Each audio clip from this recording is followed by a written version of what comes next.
Graça te damos, Senhor. No instante ainda em pé, irmãos, pegue a sua Bíblia. Vamos abrir lá no livro do Êxodo. O Senhor é bom, sua justiça é para sempre. Livro do Êxodo, capítulo de número 14. Livro do Êxodo, capítulo 14, versículo de número 13.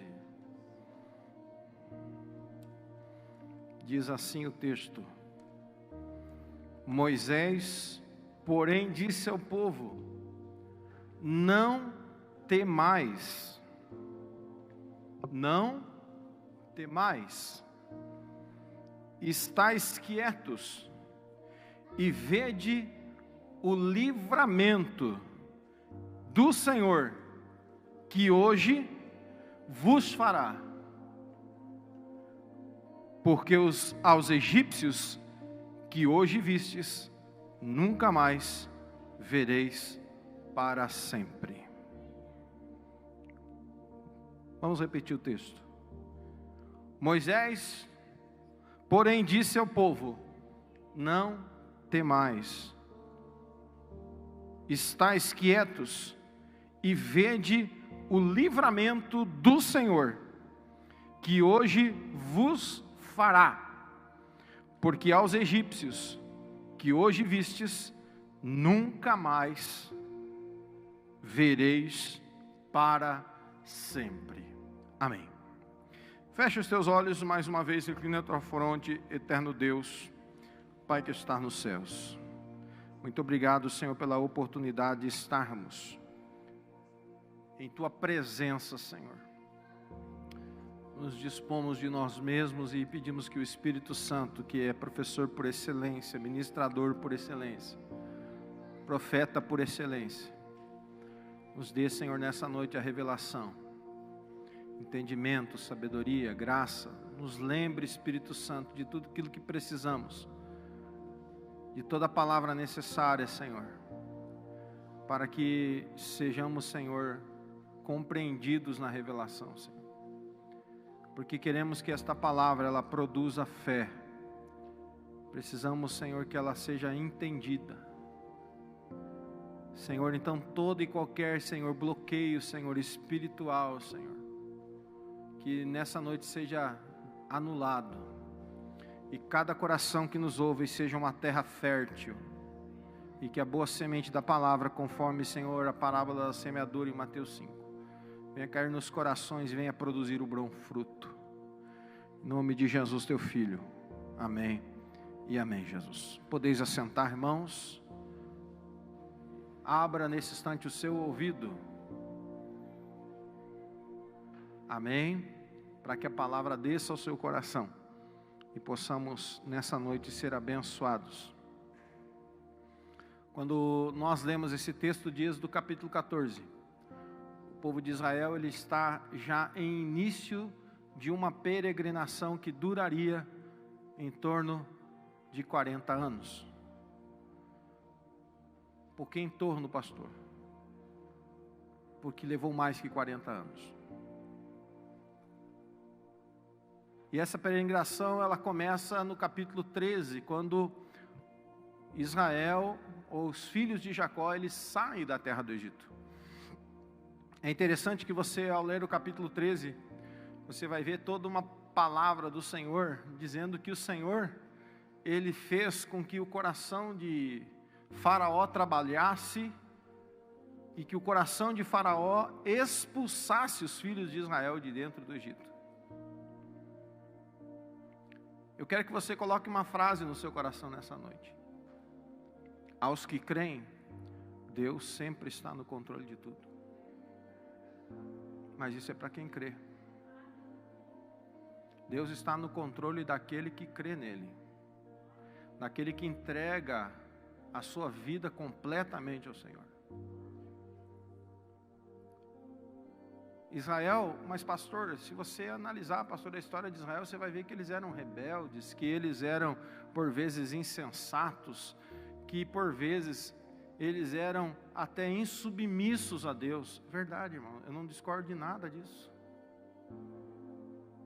Mas eles não estavam colhendo aquilo que eles plantaram. Eles estavam colhendo algo que um homem chamado Abraão semeou com Deus. Chega a me arrepiar aqui, irmãos. Eles estavam colhendo um pacto que um homem fez com Deus. De um homem que creu em Deus. Romanos diz, e creu Abraão em Deus, e isso foi lhe imputado por justiça. Tuas gerações poderão colher, mesmo que elas sejam iníquas.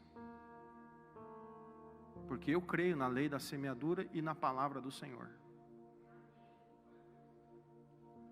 É tão verdade que quando Deus quis destruir Israel, vou até adiantar um pouquinho aqui, só para você entender o contexto do que eu estou querendo falar para você nessa noite. Que Deus está no controle daquele que nele crê. Que quando Deus quis destruir os filhos de Israel no pé do monte, quando ele estava lá com Abraão, na glória, no relâmpago, entregando a sua palavra, a sua lei, Israel estava se prostituindo espiritualmente, levantou até um bezerro de ouro, e o Senhor quis destruir Israel. O que Moisés fez? Moisés suscitou a palavra de Deus. Abraão buscou promessas eternas de Deus. Moisés trouxe promessas eternas de Deus. E Deus, por causa daquela palavra, não destruiu a Israel. Então eu quero dizer para você que aquelas sementes que você escolhe, que você plantar num relacionamento verdadeiro com Deus, as tuas gerações vão colher. Teus filhos vão colher. E é tão verdade que Israel estava colhendo aquilo que Deus havia prometido. E se você pegar o texto bíblico, no capítulo 12 você vai ver que Deus encerra o processo de limpando o coração de Faraó, e Faraó foi endurecendo o seu coração. E a Bíblia diz que Deus então, ele fala que ele, com a sua mão poderosa, lembra do salmo que nós lemos? Não é por acaso que eu li o salmo do início do culto. A mão forte de Deus, ela foi lá e tocou na terra do Egito. E o Senhor, com mão poderosa, tirou os filhos de Israel. Irmãos, Deus zela e cuida dos seus. Deus tem cuidado. Todas as 10 pragas caíam sobre o Egito, mas onde os filhos de Israel moravam, a praga não entrava. Só que naquele dia do capítulo 12, a praga ia entrar em todas as casas, inclusive nos filhos de Israel. Como assim, pastor? Eu mostro para você no capítulo 12. A Bíblia diz que Deus pede a Moisés que ordene aos filhos de Israel que preparasse um substituto. Aleluia.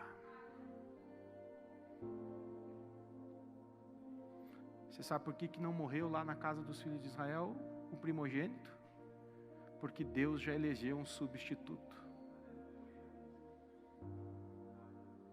Deus proveu ali um cordeiro para morrer no lugar do primogênito. E qual era o sinal? Em toda casa que eu dava um substituto para o meu primogênito, tinha que ter um selo na porta, que confirmaria que dizendo, eu estou provendo um substituto pelo meu primogênito. E a Bíblia diz que o próprio Deus, ele passou sobre as casas no Egito, e aonde o Senhor, ele enxergou o sinal do sangue do cordeiro na porta, na ombreira, na verga, o Senhor não permitiu que o destruidor, ou seja, passou o Senhor e passou o destruidor. Primeiro passou o Senhor, onde ele enxergou o sinal do sangue do cordeiro na verga e nas ombreiras, ali o Senhor disse: aqui você não entra, porque já tem um substituto pelo primogênito. Eu quero dizer para você nessa noite, que aonde houver um substituto na sua casa, eu quero dizer para você nessa noite, que aonde houver um substituto na sua casa, que guarda, que zela, que cuida, ali o Senhor olha aqui e Ele diz para o destruidor, o presbítero Elias: aqui nessa casa você não pode entrar, porque já tem um cordeiro substituto, que já pagou o preço, que já deu a sua vida, e nós que cremos, esse cordeiro tem nome, ele se chama Jesus Cristo, o Senhor e Salvador das nossas vidas. E naquela noite eles tinham que estar tudo preparado, irmãos. E olha que interessante, eles saem, eles começam a sua peregrinação. Eles começam a sua jornada. Só que se você pegar no capítulo 13, você vai ver que Deus diz assim: e o Senhor disse a Moisés, que ele não fosse pelo caminho dos filisteus. Irmãos, enquanto você está começando a jornada, preste atenção, enquanto você está apenas iniciando a jornada, o Senhor já está indo na frente. Deus já vai à frente, e diz a palavra: e o Senhor não permitiu que eles fossem pelo caminho dos filisteus. Por quê? Porque havia naquela jornada povos fortes, povos preparados na guerra, e eles entrando em guerra, porque eles não estavam preparados para a guerra. Eles não estavam prontos para a batalha. E diz a palavra que o Senhor falando a Moisés: não vou enviar vocês, vou parafrasear o texto para você entender melhor, não vou enviá-los por este caminho, é um caminho mais fácil, levava apenas 22 dias para chegar da terra onde eles estavam, até a terra de Canaã, 22 dias apenas. Eu não vou enviar vocês pelaquilo que aos vossos olhos parece o caminho mais fácil, mas eu vou levá-los por um caminho mais longo. Por quê? Porque um caminho mais longo nos prepara. Um caminho mais longo vos instrui. Deus precisava transformá-los, eles, no seu íntimo. Às vezes parece que a jornada mais fácil é mais tranquila, mas Deus já estava enxergando adiante, que eles iam ter o seguinte sofrimento e sentimento. Por que sofrimento? Porque eles, diante de uma provação que eles não estavam preparados para suportar, eles iam sucumbir, e o seu coração desejaria retroceder ao estado anterior. Se você não está preparado e você vai enfrentar uma batalha, você vai desejar voltar para o estado anterior. Deus não quer que você retroceda. Então eles vão por um caminho mais longo, eles descem até o Mar Vermelho. Se você pegar no capítulo de número 14, você vai ver que eles chegam a um lugar chamado Pi-Nairote. Nesse lugar, que traduzido quer dizer lugar de canas, ou de caniços, ali ficava exatamente um desfiladeiro entre montanhas, o Mar Vermelho, e a Bíblia diz que nesse capítulo de número 13, que o coração de Faraó é reendurecido por Deus. Olha que coisa, por que Deus permite essas coisas? Não é fácil nós ir mais tranquilo, Deus? Para que tanta prova? Para que tanta adversidade, Senhor? Para que tanta luta? Não podia ser mais tranquilo o negócio? Não podia ser mais fácil o negócio? Não podia ser mais tranquilo o negócio? E a Bíblia diz então que o faraó endurece seu coração, monta a sua armada, monta a sua cavalaria, seus carros de guerra, e começa agora a ir atrás dos israelitas, dos filhos de Jacó, dos filhos de Abraão, dos filhos de Isaac.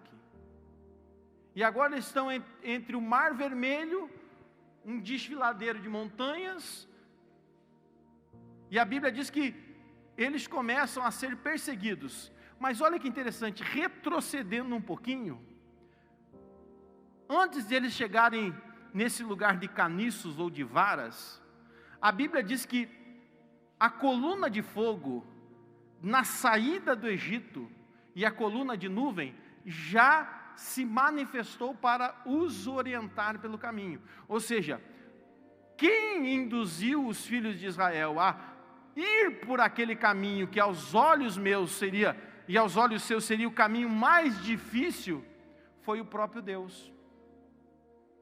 O próprio Deus os conduziu, você diria, para uma cilada. Atrás dos filhos de Israel, Deus sai da frente e passa para as costas. Coloca uma coisa no seu coração, meu irmão. Aos que creem, Deus sempre está no controle. Sabe por que Deus faz isso? Olha que coisa espetacular. Eu estava lendo na tradição judaica, o rabino, ele interpretando esse texto. Ele entende que quando Deus sai da frente e passa para trás, é a única vez que a manifestação da nuvem de fumaça com a nuvem de fogo se misturam. Como assim, pastor? Porque se você lê o texto, você entende que quando Deus se coloca entre os egípcios e os israelitas, para os egípcios é a coluna de nuvem. Sabe o que faz durante o dia? Ela faz um eclipse solar.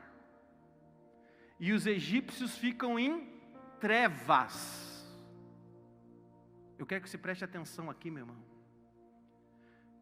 Dá para você correr nas trevas? Dá para você andar nas trevas? Eu já fiz uma loucura dessa. Pergunte para minha esposa. Eu era casado, só tinha eu e a Lu, não tinha as crianças. Uma vez nós estávamos indo para a Rui do Padre, e eu disse: você quer saber o que é trevas terríveis? Né? Ou tem uma outra palavra que agora me fugiu aqui na minha memória, que é aquela escuridão intensa. E era um dia, irmão, nós estávamos indo para o estudo bíblico lá na Rui do Padre, e não tinha uma lua, não tinha uma estrela, não tinha nada no céu. E ela falou assim: não, mas como é que é? Daí eu apaguei o farol do carro, irmão. Coisa de guri, né? Irmão, não dá para enxergar um palmo na frente do nariz, que nem a gente diz aqui no sul. Você não enxergava nada, você não enxergava estrada, não enxergava céu, não enxergava nada. Trevas totais. Sabe o que Deus fez com os egípcios? Para que eles não alcançassem os filhos de Israel, Deus se colocou entre eles e colocou eles em trevas. Você acha que Deus ainda não cuida de você, meu irmão? Quando o inimigo pensa que vai alcançar você, quando o inimigo pensa que vai atingir você, que vai destruir você, sabe o que Deus faz? Deus se coloca no meio. Pena que só alguns irmãos entenderam. Quando o inimigo pensa que vai destruir você, que vai alcançar você, que vai arrebentar com você no meio, Deus vem lá e coloca ele nas trevas, que é o lugar dele. Vai para as trevas, que aí é o teu lugar. E para o outro lado, o que estava acontecendo? Deus era uma coluna de fogo. Espera aí que eu vou me colocar por trás, eu vou iluminar o caminho para vocês não errarem o passo. E eles conseguiam andar tanto durante o dia quanto à noite, porque o Senhor era com eles. Ei, meu irmão, quando você pensar que as coisas estão ficando terríveis na sua vida, que você vai chegar no fundo do poço, que o inimigo está lá provando você, Deus vai se colocar no meio. Pegue essa palavra, receba essa palavra, tome posse dessa palavra. Então eles chegam naquele lugar chamado lugar de Canas, ou lugar dos caniços. Eu disse: Senhor, por que não tinha outro lugar não? E bem nesse lugar, quando você lê o texto, você vai ver que ali, eles chegaram a este lugar, e nesse lugar, era de frente a Baal-Zefon. Eu disse: Jesus, Eles vão para um lugar que é cercado por um desfiladeiro, para frente tem um mar, atrás vem os faraós, o Senhor está nos dando cobertura, mas e se eles chegarem, Senhor? Você sabe que, daí eu fiquei pensando comigo, você sabe que a cana, ela tem uma característica, a irmã Vanir sabe muito mais do que eu e a tia Maria, de vez em quando que elas estão muito cansadas, elas vão ali para o quadrado com as canas delas, e elas vão lá puxar uns peixinhos. A cana tem uma característica, que é ser flexível. Se a cana não for flexível, ela não consegue trazer o peixe. Se ela for rígida, ela quebra. Então é verdade que a da irmã Ivaneira, ela comprou uma ali no Rio Branco, que é de fibra de carbono. Chique, né, irmão? Irmão, aquela varinha dela faz isso aqui, ó, e não quebra. Aí eu fiquei pensando, irmão, você, escreve aí, quem gosta de escrever, escreva. No seu pior momento, na sua pior provação, você precisa ser flexível. Não, acho que só a Jaqueline entendeu, glória a Deus pela sua vida, Jaqueline. Porque se você não for flexível, a provação vai fazer assim com você, clac!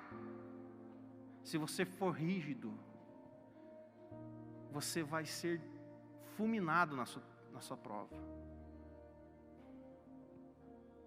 A qualidade de você ter uma boa vara para pescar, e eu não sou pescador, irmão, mas eu gosto de ler, é ela ter a capacidade de, quando o peixe for difícil, né, vocês pegam aquele marvin mesmo, que é aqueles grandes peixes que o pessoal chama de peixe-espada no oceano, você não consegue tirar ele da primeira vez. Você tem que cansar o peixe. Peixes pesados, peixes grandes, você não consegue tirar ele na primeira vez. Ele é muito forte, é muito resistente. Aí sabe o que o pescador faz? Ele tensiona a sua vara e puxa. Aí ele larga. Ele tensiona a sua vara, puxa, ela parece que vai quebrar. Quando ela vai arrebentar a linha,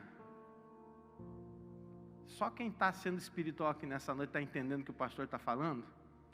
Tem gente, irmão, que perde a bênção porque ele é rígido, porque ele é duro, porque ele quer tudo de uma vez só.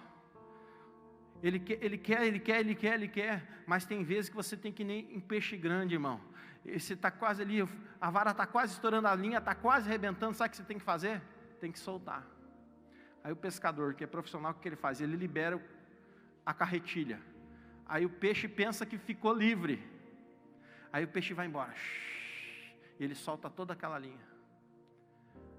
Aí o que ele começa? E a vara parece que vai quebrar a linha, parece que vai arrebentar, e ele solta e vai puxando, até que o peixe cansa. Aí ele pode pegar ele e trazer para dentro do barco. Sabe que Deus estava fazendo com os filhos de Israel? Exatamente a mesma coisa.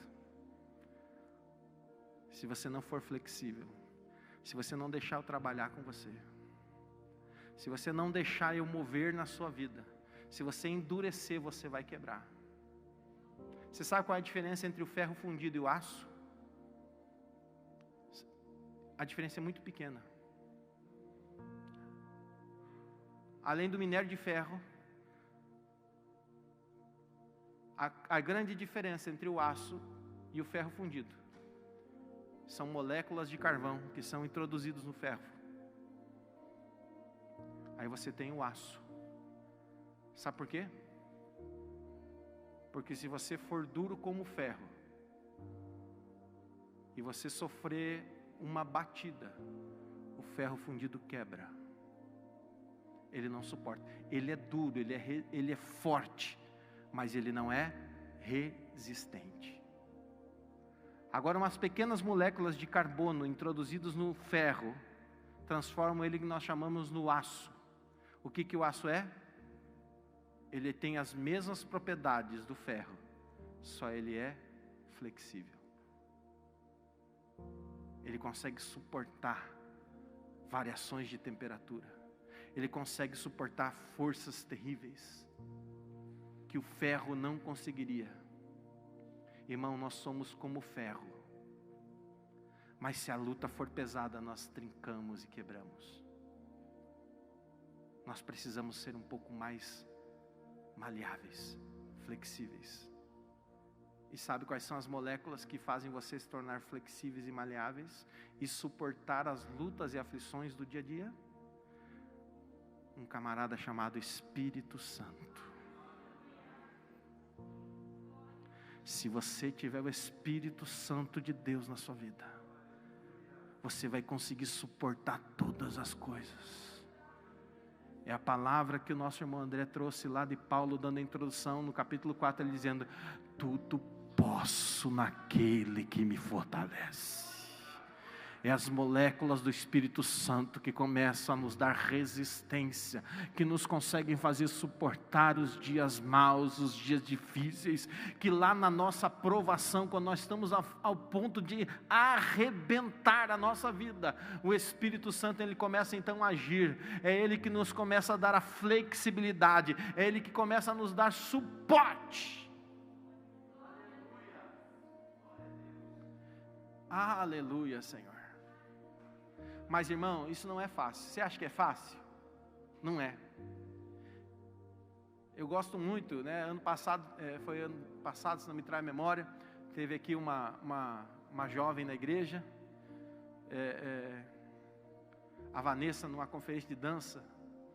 Pena que os irmãos aqui não estavam no sábado, grande parte de irmãos, mas tem a mensagem dela, ela trouxe uma coisinha bem interessante, que eu já havia pregado alguns anos atrás, aqui no salão do fundo, numa ilustração do bambu chinês. Quem estava aqui vai lembrar, quem estava lá no salão também vai lembrar. O bambu chinês é algo muito interessante. Ele leva em torno de 5 anos para brotar para fora da terra. Se você pegar uma semente de bambu chinês, você fazer um buraco aqui e colocar ele, vai levar quase 5 anos para aparecer o seu primeiro talo, aquele primeiro nozinho para fora. Mas em 6 meses ele chega à altura de 13 metros. Ele fica 5 anos se enraizando, gerando uma base, uma estrutura. É tão interessante que na China, agora não tanto, mas na China antigamente os andaimes para a construção dos prédios eram todos feitos com bambu. Esse bambu aguenta muito, ele tem propriedades de resistência muito fortes. Então durante 5 anos ele fica ali, criando raízes, criando sustentação para poder crescer. E segundo, suportar os ventos. Quem já está pegando aqui a mensagem, já está entendendo o que Deus está querendo falar para você. O tamanho da prova que você consegue suportar e resistir é o mesmo tamanho da fundação que aguenta você aqui embaixo.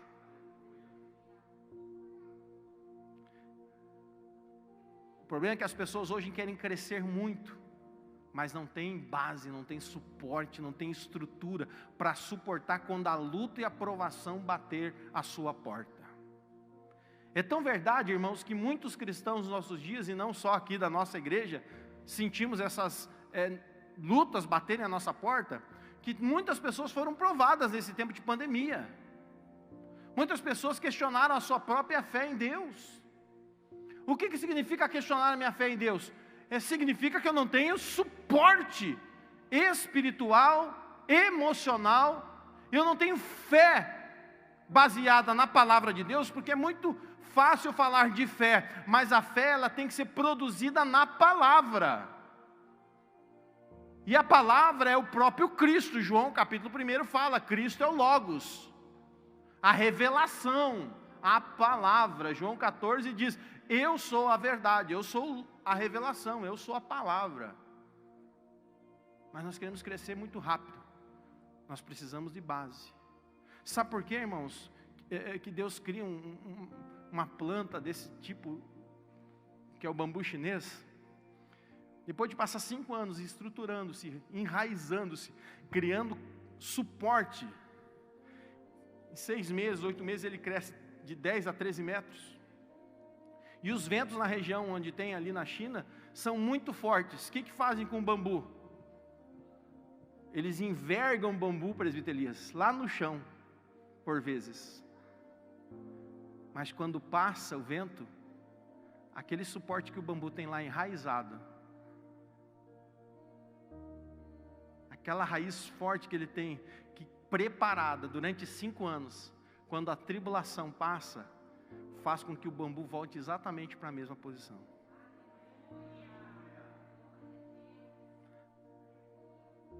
Quem está entendendo o que Deus está falando?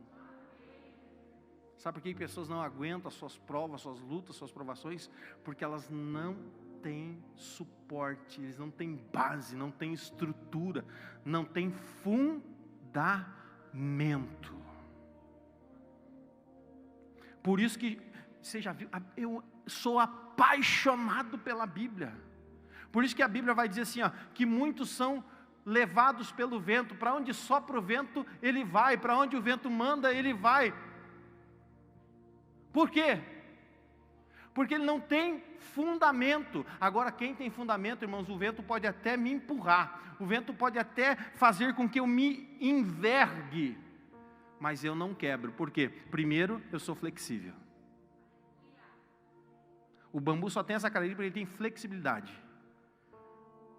E quando passa o vento, eu volto para o meu lugar. Não vai ser vento que vai me tirar do meu lugar. Não vai ser provação que vai me tirar do meu lugar. Não vai ser luta que vai tirar do meu lugar. Não vai ser afunilamento que vai me tirar do meu lugar. Se você pegar o capítulo 14 do Êxodo, você vai ver que ali surge a primeira murmuração dos filhos de Israel. Sabe o que eles falam para Moisés?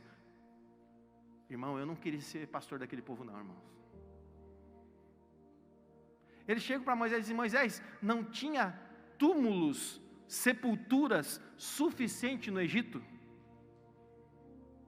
Que tu nos tirou do Egito, que os camaradas, irmão, você pensa numa coisa comigo, os caras vê Deus fazer o Nilo, o principal rio do Egito, o rio que faz o Egito ser fértil. Os egípcios plantam na bacia do Nilo. Quando o Nilo enche, ele transborda para as beiras e torna toda a terra, que é arenosa, em uma terra fértil. Para você ter uma ideia, a tecnologia que no Rio Grande do Sul, quando eu vim morar aqui, né, principalmente as grandes granjas, desenvolveram a chamado arroz irrigado, né? E o pessoal naquele tempo, né, não é que seja tão antigo, mas eu gosto de história. Alguns irmãos que eu conheço, que ainda são vivos, trabalhavam nas granjas de arroz e faziam as marachas com enxada, com picareta. E eles faziam ali o arroz para o plantio irrigado. O Nilo já fazia isso 1000 anos antes de Cristo. E quando o Nilo descia, ou seja, dava vazante do Nilo, as terras se tornavam férteis e eles plantavam. Sabe o que Deus faz? E é tão verdade que os egípcios consideravam o Nilo uma deidade, um Deus. Aí quando chega Faraó para Moisés e pergunta, no nome de quem você está vindo? Eu sou, me mandou. Como assim? Os egípcios conhecem todos os seus deuses por um nome próprio. Pois é, o nosso é só eu sou. E o eu sou, que é maior que o Ra, vai tocar nele. E ele transforma o que é fértil, o que é Deus da fertilidade, o que é Deus do alimento, em sangue. Quem está entendendo?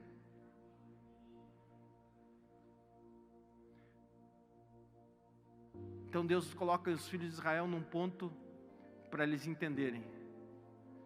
Eu sou com vocês. Eles perguntam, você vai nos matar? Não tinha túmulo suficiente, não tinha cova suficiente no Egito? Aí Moisés vai conversar com Deus. Irmão, quando a provação estiver batendo a sua porta, o melhor lugar para você ir é conversar com Deus. Pare de buscar conselho em quem não pode te ajudar. Pare de buscar ideias em quem não pode te ajudar. Vá conversar com Deus. Vá conversar com o Senhor, fale com Ele. E olha que coisa interessante. E eu estava lendo esse texto, e eu estava aqui meditando nesse texto, quando eu me aproximo desse texto, e eu digo assim, meu Deus, Deus faz uma pergunta para Moisés aqui, dizendo assim, por que você está falando comigo, Moisés? Por que você está me questionando? Como quem diz assim, ué Senhor, a gente está na prova, a gente está na luta, a gente está aqui num ponto sem saída, Senhor. Mas espera aí, Moisés. Deus, sabe que Deus estava falando com Moisés? Eu reli, busquei aqui elementos, tentei entender a interpretação do texto. Sabe o que Deus estava dizendo para Moisés? Num palavreado simples que eu quero que você entenda. Deus estava dizendo para Moisés, Moisés, eu já dei todas as ferramentas para você. Por que você está conversando comigo? Eu já te dei todo o suporte que você necessita para vencer essa luta. Por que você está me perguntando? Por que você está me consultando? Se você já sabe, se eu te conduzir até aqui, você tem que continuar. Então diga para o povo que ande. Continue. Mas Senhor, aí Deus, olha o que Deus faz. Deus é um especialista para trabalhar com questionamentos. Então se prepare que toda vez que você perguntar alguma coisa para Deus, sabe como é que Deus vai te responder? Com outra pergunta. Mas aí não tem graça, pastor. É verdade, irmãos. Quando Jó estava passando as suas maiores provações, e ele fez 35 perguntas para Deus, Deus perguntou 70 para ele. E a mais preferida minha, sabe qual é? Quando Deus, porque o livro de Jó, irmãos, não é um livro para exaltar a figura de Jó, é um livro para exaltar Deus. Quem não entendeu isso quando lê Jó, é porque ainda não entendeu a revelação de Deus no livro de Jó. O livro de Jó não é para espetacularizar as provações e as lutas de Jó, como se ele fosse um super-humano, mas para mostrar para toda a humanidade que Deus ainda está no controle. E quando Jó pensou que ele era algo por causa da sua própria justiça, porque Jó tentou se auto-justificar diante de Deus, dizendo, eu levantava de madrugada, Senhor, para orar pelos meus filhos, eu sacrificava pelas suas misérias e pecados, eu sei que o meu Redentor vive, por certo, ainda ele há de se levantar. Talvez uma das mais lindas justificativas, eu vou dizer linda, porque realmente o cara era atrevido. Está lá no capítulo 15 ou 13, não me trai a memória agora, mas acho que é o 15, quando ele chega para Deus e diz assim, Deus, ainda que tu me mates. Olha a coragem do cara. Todavia eu ainda defenderei os meus caminhos diante dele. O cara não era fraco, né, irmãos? Mas quando ele vai questionar Deus, que daí ele não aguenta a sua aprovação, e ele vai e parte para cima de Deus e pergunta para Deus 35 vezes as questões do seu sofrimento. Deus faz 70 perguntas para eles, para Jó, e a mais preferida minha e ele chega para Jó e diz assim, onde é que estava você quando eu fundava a terra? Quem é você?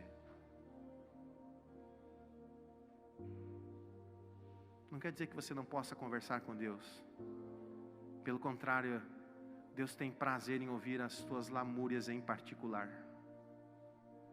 Deus tem prazer em ouvir você nos seus questionamentos.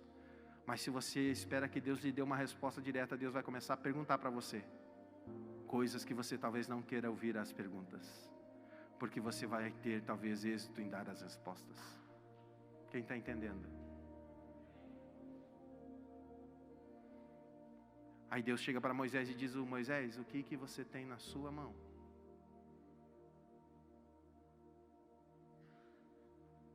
O que você tem na sua mão? Há um mar à frente. Há alguém que quer destruir você atrás. Sempre tem alguém querendo nos destruir.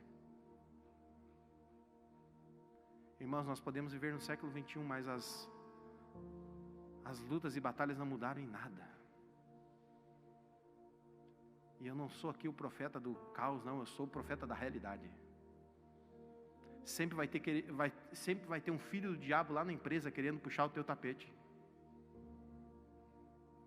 Pergunta para quem trabalha em empresa. Sempre vai ter um perturbado para jogar alguma coisa na sua cara. Sempre vai ter alguém para falar mal de vocês. E eu quero dar uma triste notícia para você. Quem persegue você, quem fala mal de você é quem está perto. Quem está longe não faz isso. Quem te atira pedras, irmãos, é porque está uma quadra no mínimo de você. Porque se tiver duas, nunca vai acertar. É quem está bem pertinho. Por isso você tem que estar preparado. O que é que você tem na sua mão? Os filhos de Israel questionaram Moisés: e aí, Moisés, você nos tirou do Egito, fez todos os milagres, a gente até viu tudo aquilo que Deus fez, mas nós vamos morrer aqui. Aí ele vai lá, faz a lamúria com Deus, e Deus vai questionar ele: por que você está me consultando? Por que você está falando comigo se você já sabe o que tem que ser feito?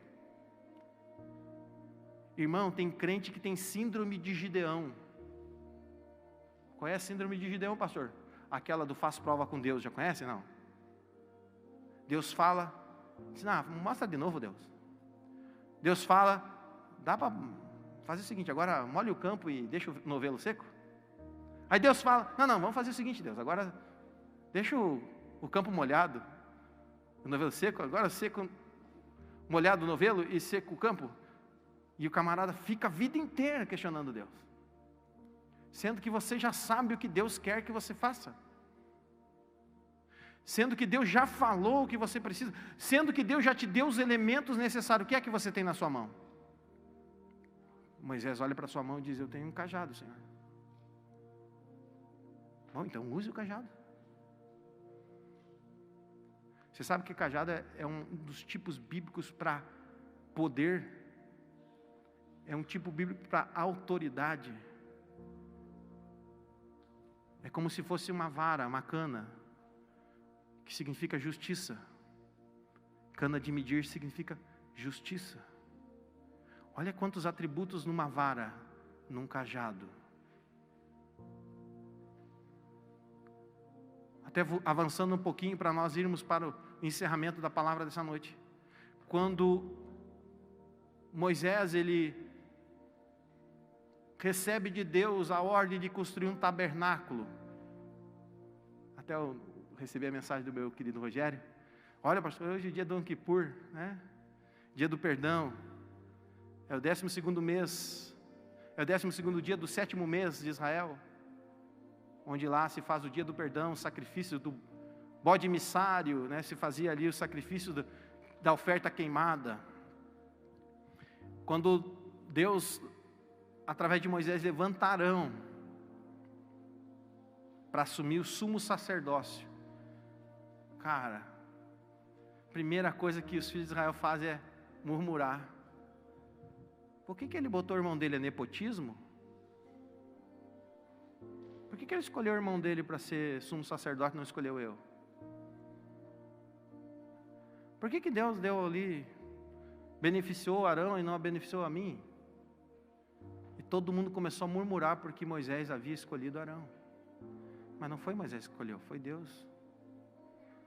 Aí sabe o que Deus faz? Deus vai confirmar. Faça o seguinte: peguem 12 príncipes, um de cada tribo. Amanhã vocês vão vir aqui, diante de mim.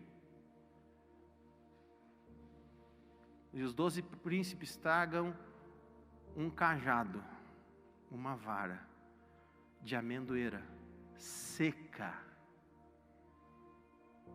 Seca. E vocês todos vão cravar essa vara na terra, no deserto. E a vara que florescer é aquela do qual o Senhor escolheu. Quem será que florescer, irmão? Para quem será que Deus deu vida? Escreve aí, irmão, você que gosta de escrever as coisas. Deus sempre dá vida para os seus. Deus sempre dá vida para os seus escolhidos. Deus sempre dá suporte para os seus escolhidos. Deus sempre dá, meus irmãos, condições para os seus escolhidos. Deus sempre sustenta a sua palavra nos escolhidos. Deus não deixa cair por terra a palavra dos seus escolhidos. E é tão verdade que a vara de Arão floresce, e a vara de Arão vai parar lá dentro da Arca da Aliança, conforme Hebreus capítulo 9. Irmão, por que você está questionando Deus? Ele já não colocou uma vara em tua mão? Ele já não colocou um cajado na sua mão? Ele já não te deu autoridade? Então usa ela. Toca nas águas. Quem lembra que eu falei lá que eles estavam num lugar chamado Baal Zephon? Quem lembra? Sabe o que significa Baal Zephon? A palavra Baal é uma palavra que quer dizer Senhor. É uma palavra fenícia que quer dizer Senhor. Zephon quer dizer norte, então Senhor do norte. Era uma deidade que os homens, tanto no Egito, Fenícia, Mesopotâmia, até na Grécia Antiga, porque os deuses se misturavam no mundo antigo. Era o mesmo Deus em todas as regiões, mas com nomes diferentes. Então ele era o Senhor que protegia os comerciantes do mar, os pescadores. Baal Zephon era um Deus que guardava os viajantes do mar. Sabe o que Deus quer fazer? Faz o seguinte, para mim não bastou apenas humilhar os deuses do Egito, eu vou começar a humilhar os deuses da Fenícia. E eu vou usar, irmão, tem um livro chamado A Serpente do Paraíso. O escritor desse livro é chamado de Edwin Lutzer. E sabe o que ele escreve lá? Ele vai ficar furioso agora, irmãos. Ele diz que até o diabo é um servo a serviço de Deus para a salvação de todos.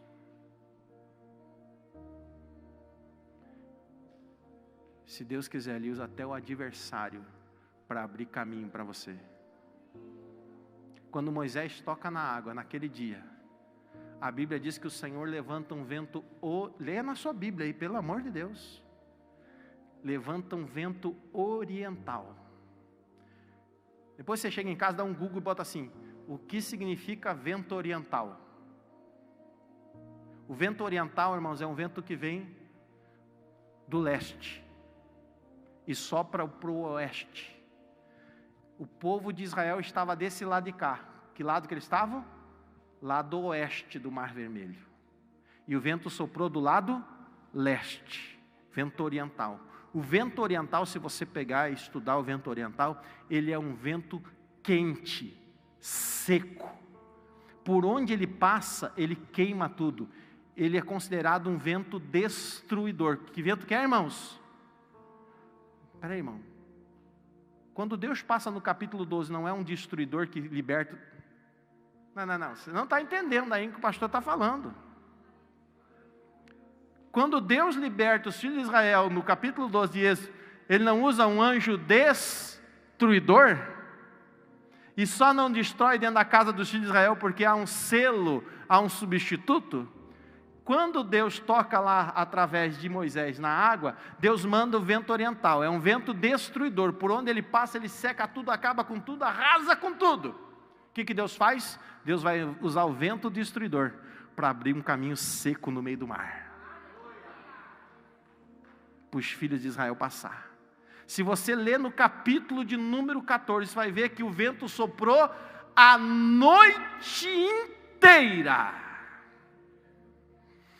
Oh, aleluia. Ei, meu irmão, isso é só para crente doido, maluco que acredita. Se for necessário, Deus vai usar um destruidor para abençoar a sua vida. Pastor, não quero não. Ei, irmão, deixa Deus usar quem Ele quiser. Deixa Deus usar quem Ele quiser. Deus precisou usar um vento que destruía tudo para abençoar os filhos de Israel. Agora comigo, irmão, só para nós encerrar aqui, para você dar um glória. Quando os filhos de Israel passam o Mar Vermelho, Deus usa um vento leste para fechar o mar. Só que enquanto a Bíblia fala que o vento destruidor levou a noite inteira, o vento leste instantaneamente fechou o Mar Vermelho. Você sabe que na região de Israel sopra os 4 ventos. Só que quando o vento oriental ele quer entrar em Israel, o vento leste segura ele. Interessante, nas montanhas. Quando o vento sul quer entrar, que é um vento gelado, que seca, que também destrói, o vento leste segura ele para ele não entrar nas montanhas. Quem está entendendo? O vento leste é uma representação, um tipo bíblico da presença de Deus. Quando o faraó pensa, eu vou entrar no mar e eu vou alcançá-los. Quando o faraó pensou que ele ia conseguir trazê-los de volta, o vento leste age, a presença de Deus age e diz, eu já comprei, o cordeiro já foi morto, eu já resgatei, agora é comigo, agora a luta é comigo, não pelejareis vós, mas eu pelejarei por vós, diz o Senhor dos Exércitos. Quem está entendendo, irmão? Fique em pé nesse instante. Aí você entende por que Miriam chega lá do outro lado, pega o pandeiro e começa a cantar. Só o Senhor é Deus, só o Senhor é Deus. Você está entendendo? Deus está no controle daqueles que creem. Você que está na sua casa, Deus está no controle se você crer. Deus é a provisão para você, Deus é o cuidado, o zelo. Deus sempre está, podemos dizer assim de uma forma, até para compreensão da nossa mente, Deus sempre está um passo à nossa frente. Pela sua presciência, pelo seu conhecimento de todas as coisas de forma antecipada, Deus já sabe do teu amanhã. E Deus faz o seguinte, Deus diz assim, eu estou no controle, eu vou usar, para você que crê em mim, todos os meios necessários, todas as circunstâncias necessárias. Você lembra quando os os discípulos de Jesus estavam atravessando o mar da Galileia, na primeira tempestade, o que foi que passou ali? Um vento oriental. Mas quem estava no barco? Jesus. Quando o vento pensa que vai destruir, ei, a presença dele está aqui no meu barco. Ele está comigo. Ele já tem me dado autoridade. Ele já tem colocado um cajado em minha mão. Ele já tem me dado poder. Atos capítulo 1 diz, e recebereis poder ao descer sobre vós o Espírito Santo. Oh, aleluia.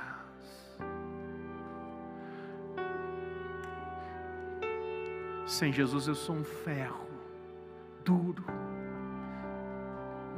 Não aguento as minhas provas, eu quebro. Mas se eu tiver o Espírito Santo, se eu tiver o poder do Espírito Santo, como diz a canção, o vento pode até balançar o meu barco,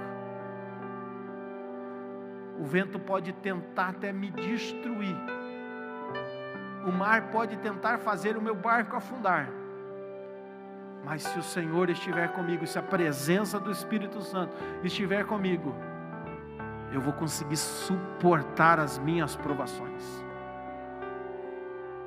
eu vou conseguir suportar as minhas provas, e eu vou chegar do outro lado do mar, seja a pé seco ou seja de barco.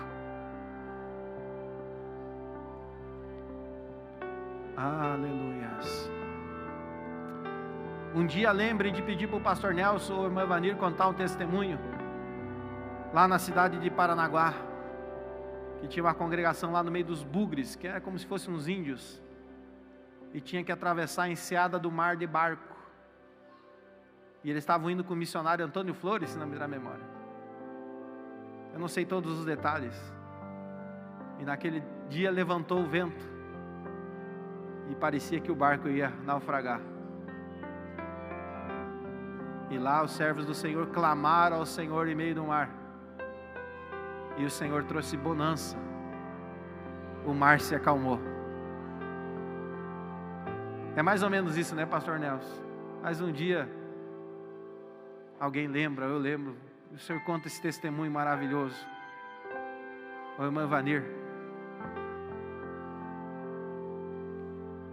se não fosse o Senhor naquele dia, talvez o pastor Nelson não estivesse aqui, nem o irmão Vanir.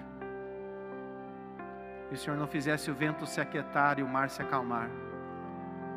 Ei, irmão, isso não foi figurante, isso foi literal.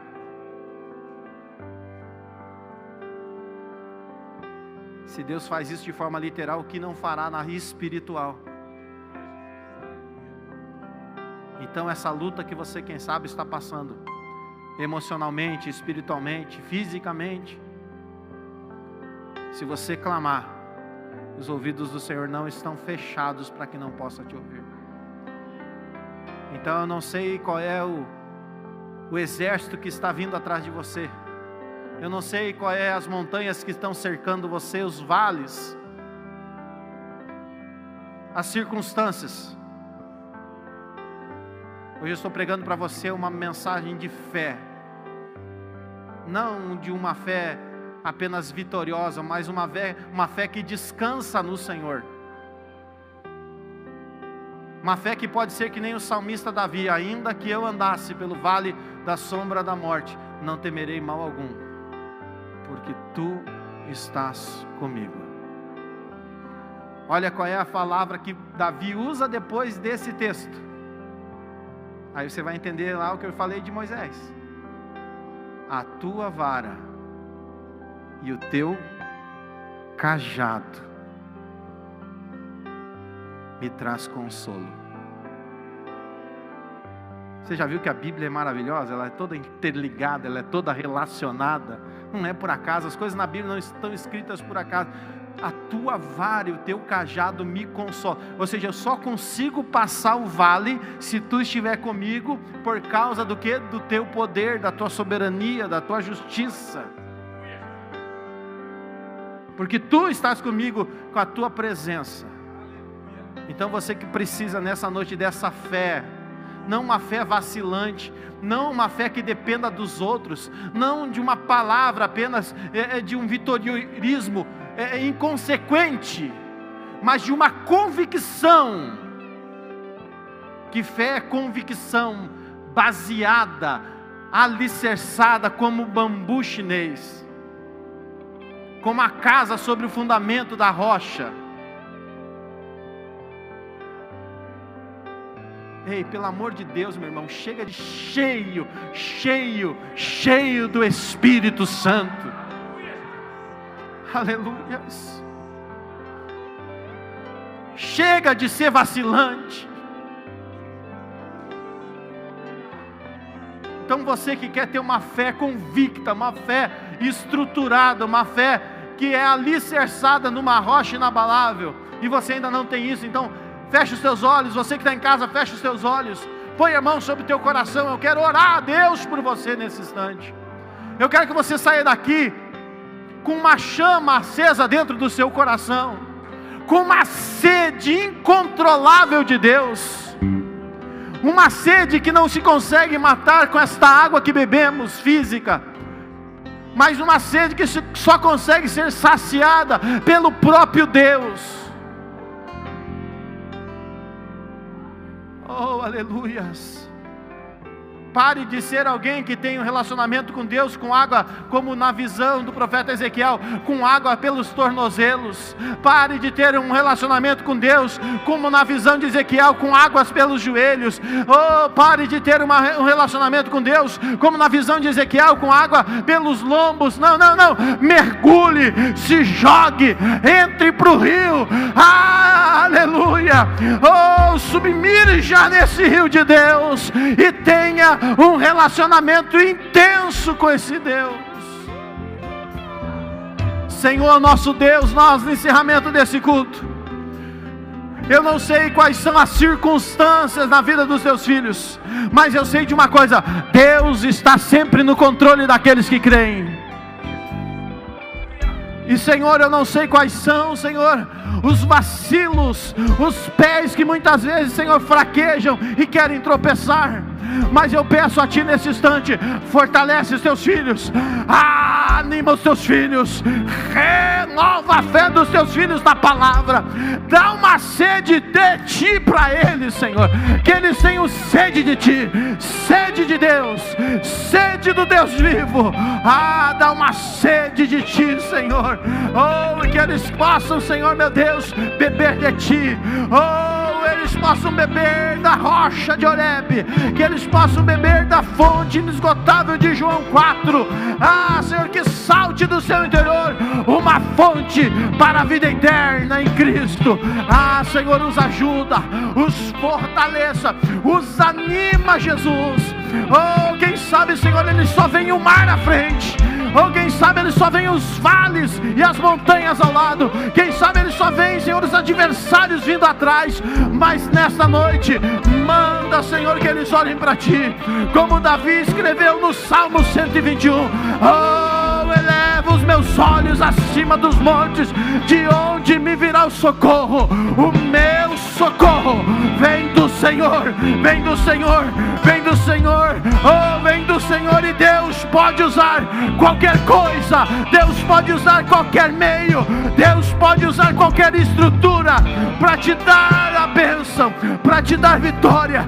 Mas deixe Deus trabalhar, deixa Deus agir na sua vida, deixa Deus tornar você flexível para suportar as lutas, deixa Deus te tornar resistente às adversidades. Deixe o Espírito Santo entrar na sua vida. Receba o Espírito Santo, receba o Espírito Santo, receba o Espírito Santo.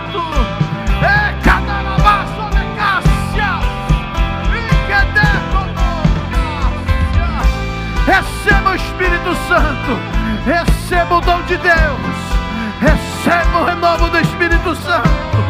Aleluia.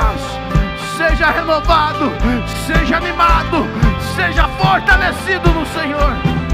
Aleluia. Oh, aleluia. Oh, aleluia.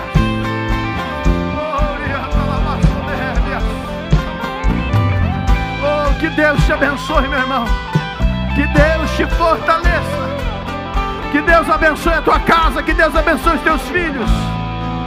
Que Deus abençoe o teu trabalho. Que Deus abençoe. Oh, aleluia. Oh, aleluia. Oh, aleluia. Que o Senhor seja contigo.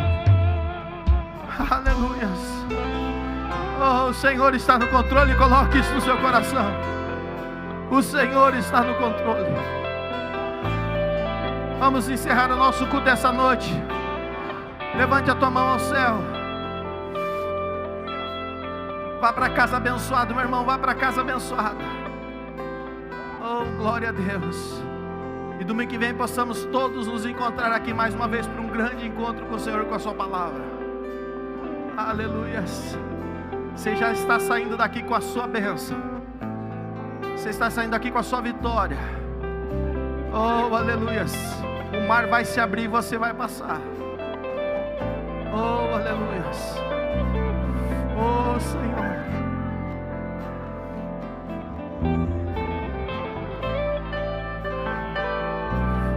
Você não imagina a minha vontade de continuar aqui com você, meu irmão.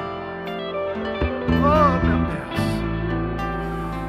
Oh, aleluia. Deus te abençoe, meu irmão. que o grande amor de Deus, a paz de nosso Senhor e Salvador Jesus Cristo e as consolações do Espírito Santo de Deus seja com cada um de nós, hoje e sempre. Amém e amém, Jesus. Deus te abençoe, meu irmão. Amém. Olha para o irmão que está ao teu lado e diz assim: a paz do Senhor Jesus. Sinta-se abraçado, meu irmão. Sinta-se abraçado, minha irmã. Já vai acabar esse negócio, viu, irmão? Amém? Vou usar aqui até uma brincadeira agora para encerrar o culto descontraído. Assim diz o pastor Samuel. Não é Deus não, viu, irmãos? Já nós vamos ficar sem essa máscara aí. Nós vamos poder olhar olho no olho, rosto no rosto. Nós vamos poder se abraçar. Nós vamos poder se cumprimentar. Nós vamos poder se regozijar no Senhor, amém? Mas por enquanto se cuide, tá bom, meu irmão? Amém? Uma boa semana a todos. Vão todos na paz do Senhor Jesus Cristo. Amém? Abraço o pastor Adão que está conosco, o presbítero Carlos, o presbítero Avelino, nossos obreiros, pastor Nelson, irmã Ivanir, nossos irmãos que eu estou vendo aqui, alguns dias que nós não nos vimos. Que alegria ver vocês. Vá na paz do Senhor. Sexta-feira um grande culto de fé, unção com óleo no nome de Jesus. Domingo, Santa Ceia do Senhor. Quarta tarde da bênção. E participe dos nossos núcleos de mulheres, de homens e de jovens. Deus abençoe a todos.